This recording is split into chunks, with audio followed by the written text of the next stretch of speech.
February 17th, 2003, Monday morning, Antwerp, Belgium. Detective Patrick Pays descends 2 floors underground into the Diamond Center vault. What he sees stops him cold. The floor is covered in diamonds. Loose stones scattered like confetti. Gold bars. Rolex watches. Ancient heirlooms. Velvet jewelry cases ripped open and tossed aside. 109 safe deposit boxes, gutted. 100 million, gone. But here's the thing that makes Pays' blood run cold. The vault door, untouched. No drill marks, no explosives. The 10-layer security system designed to be impenetrable. Every single alarm sits silent. It's as if the thieves walked through walls. Pays whispers to himself, "This is impossible." But someone did the impossible. And the only clue to their identity? A half-eaten sandwich rotting in a forest 30 miles away. How did a group of Italian thieves pull off the largest diamond heist in history without triggering a single alarm? And how did one man's lunch destroy the perfect crime? To understand how impossible this heist was, you need to understand what the thieves were up against. Antwerp isn't just any city. It's the diamond capital of the world. 80% of the world's rough diamonds pass through these streets. 50 billion in annual trade. And at the heart of it all sits the Antwerp Diamond Center, a fortress disguised as an office building. The vault is buried 2 floors underground. It's protected by 10 layers of security, each one designed to stop a different type of attack. Layer 1, a private security force patrolling the building 24/7. Layer 2, steel roll gates that seal every entrance after hours.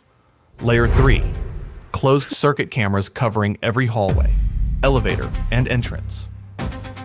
Layer 4, a garage protected by heavy mechanical barriers. Layer 5, a magnetic field sensor on the vault door. If the door opens even a millimeter, the field breaks, and alarms scream. Layer 6, a foot-thick steel door rated to withstand 12 hours of continuous drilling.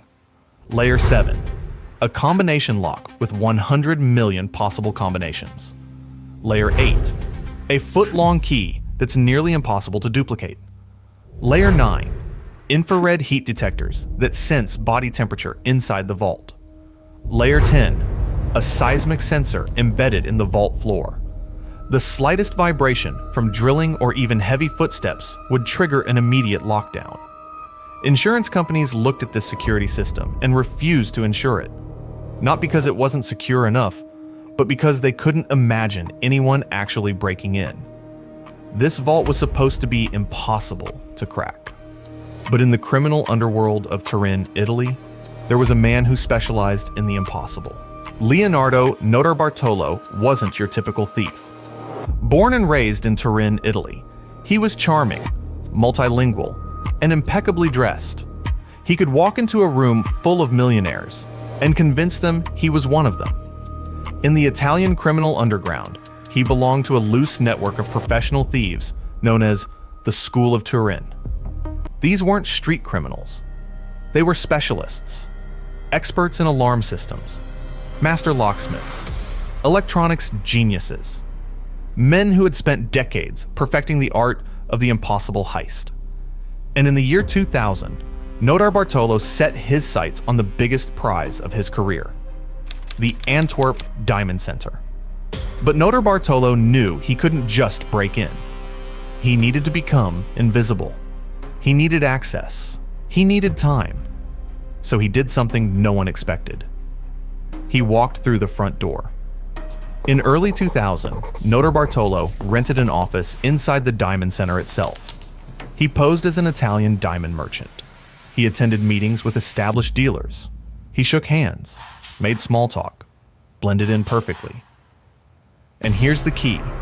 Renting an office in the Diamond Center automatically granted him access to a safe deposit box in the vault below. For 3 years, Leonardo Notarbartolo walked in and out of the most secure diamond vault on Earth like he owned the place. No one realized they had just invited the fox into the henhouse. Over the next 18 months, Notarbartolo studied every inch of the Diamond Center. He carried a tiny pen camera capable of storing 100 high-resolution images. Photography was strictly forbidden in the district, but no one noticed the pen clipped to his jacket. He photographed the vault door, the security cameras, the alarm keypads, the hallways, the garage, even the streets outside. Hundreds of images, each one a piece of the puzzle. According to Notarbartolo, his crew built an exact replica of the vault in a remote location outside Italy. There, they practiced, over and over, testing ways to defeat each layer of security. But practice wasn't enough. Notarbartolo needed to see the vault's secrets in real time, so he allegedly hid a tiny wireless camera inside a fire extinguisher mounted near the vault door. For months, it recorded everything: guards entering combinations, security routines, the exact sequence of numbers for the 100 million combination lock. He also began testing the security systems, carefully. During a routine visit to his safe deposit box, Notarbartolo pulled out a can of women's hairspray. When no one was looking, he sprayed a thin mist on the infrared heat detector. The oily residue temporarily insulated the sensor from detecting temperature changes. Nothing happened. No alarm, no security guard rushing down. Just silence. He had found the first crack in the fortress. Over the following months, he found more. The magnetic sensor on the vault door was mounted on the outside, the insecure side. The seismic sensor could be bypassed with slow, careful movement. The light sensors could be covered with tape. One by one, Notarbartolo mapped every vulnerability. And then he assembled his crew. For a heist this complex, Notarbartolo needed specialists. First was the Monster, a tall, muscular man who was an expert lockpicker, electrician, and mechanic. He could open anything, fix anything, and drive anything. Next came the Genius, Elio Donorio, a specialist in alarm systems. If it beeped, blinked, or triggered, the Genius could make it stop. Then there was the King of Keys, a master forger who could duplicate any key, no matter how complex. He created a custom-made key for the vault door, a foot-long replica that took months to perfect. Finally, there was Speedy, a longtime friend of Notarbartolo. His job was simple: stay in contact with the crew, update them on timing, and help with the getaway. But the crew had reservations about Speedy. He was known to be anxious, paranoid, a liability under pressure. They should have trusted their instincts. The weekend of February 15th, 2003 was chosen deliberately. It was the Saturday after Valentine's Day, the diamond industry's busiest season. The vault would be packed with merchandise, and more importantly, the building would be empty for 48 hours. No security guards inside, no employees, just the cameras and the alarms. It was time. Saturday night, after midnight. The crew doesn't use the front door. They approach from behind the Diamond Center, through a private garden connected to a rundown building on a nearby street. An infrared heat detector monitors the terrace. But the monster moves slowly, holding a homemade polyester shield in front of his body. The low thermal conductivity of the material blocks his heat signature. The sensor sees nothing. They climb a ladder to the second floor and enter through a back door. Inside, they work in near total darkness. First, the cameras. The crew moves through the building, covering each lens with black plastic bags. 63 cameras go blind, one by one. Next, the vault. They descend 2 floors underground. The foot-thick steel door looms in front of them. Step 1. The combination lock. Notarbartolo punches in the sequence his hidden camera recorded months earlier. Click. Step 2. The key. The King of Keys inserts the custom-made replica, a foot-long metal duplicate forged from months of observation. It turns smoothly. Click. Step 3. the magnetic sensor. Days earlier, during a routine visit, one of the crew had partially unscrewed the bottom of the sensor plates while the alarm was deactivated. They used double-sided tape to hold them in place. Now, the genius slides a custom aluminum slab between the plates, maintaining the magnetic field, even as the door swings open. No alarm. Step 4. The seismic sensor. The crew moves in slow motion. No sudden steps.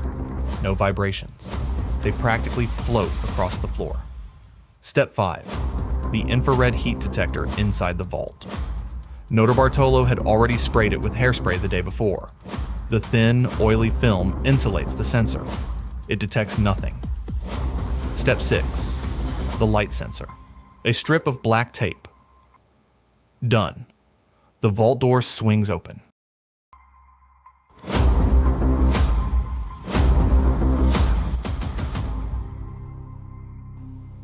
They're in. For the next 4 to 6 hours, the crew works methodically, using a hand-cranked diamond-tipped drill. Silent, vibration-free.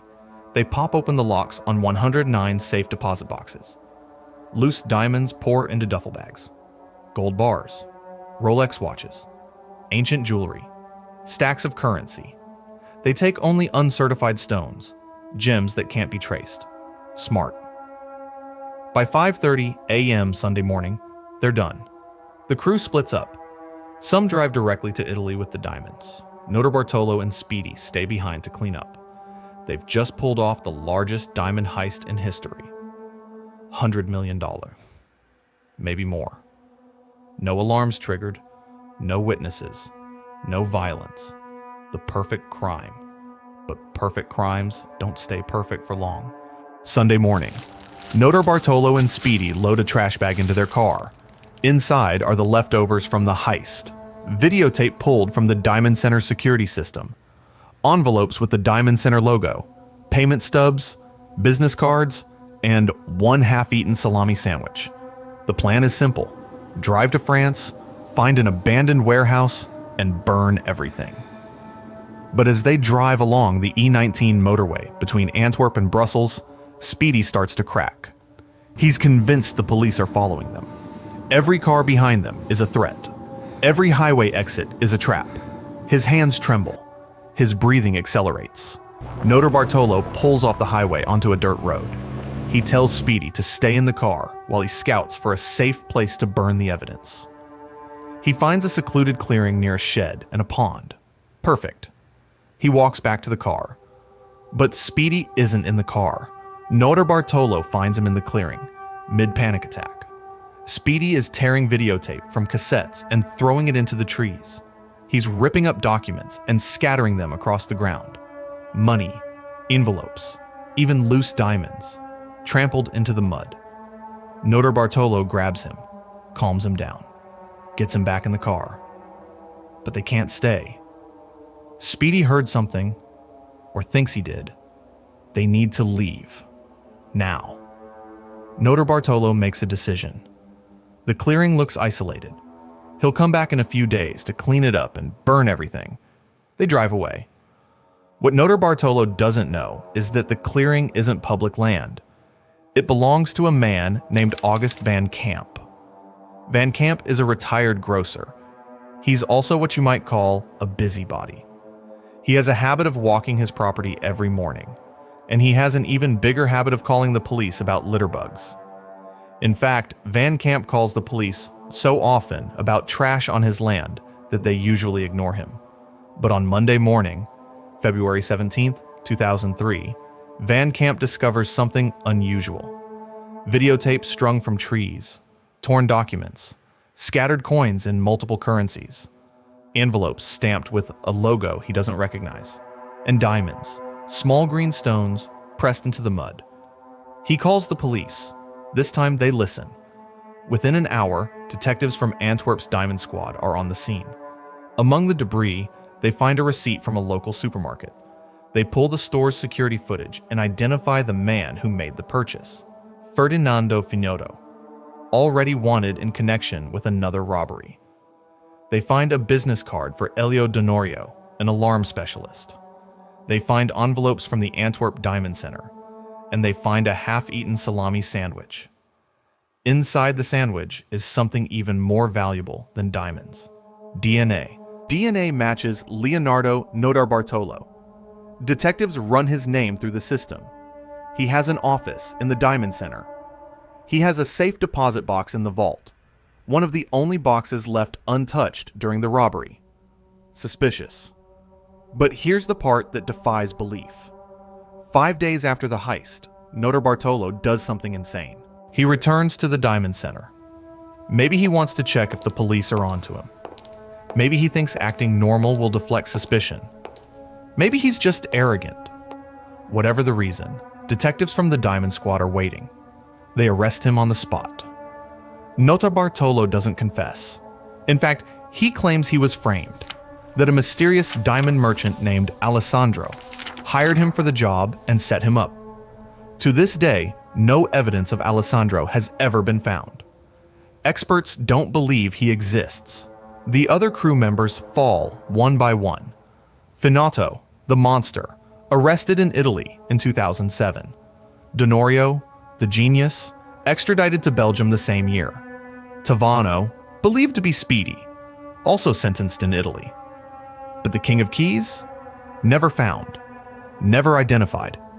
He vanished like the diamonds themselves. In 2005, Notarbartolo was sentenced to 10 years in prison. The others received 5 years each. As for the diamonds, over $100 million in stolen goods, never recovered. To this day, no one knows where they are. Not the police, not the insurance companies, not even allegedly Notarbartolo himself. Some believe the diamonds were sold piece by piece across black markets in India, Russia, and the Middle East. Others believe they're hidden somewhere, waiting. The truth is, the Antwerp Diamond Heist remains one of the greatest unsolved mysteries in criminal history. A perfect crime undone by a panicked accomplice and a half-eaten sandwich. Notarbartolo was released from prison in 2009. He violated his parole by flying to California to discuss a movie deal about the heist and was arrested again at Charles de Gaulle Airport. Today, he lives quietly in the Italian countryside, running a wood pellet business. In a recent documentary, he showed no remorse. "I've always wanted to be part of something like this," he said. "We felt proud of doing something so strong and powerful."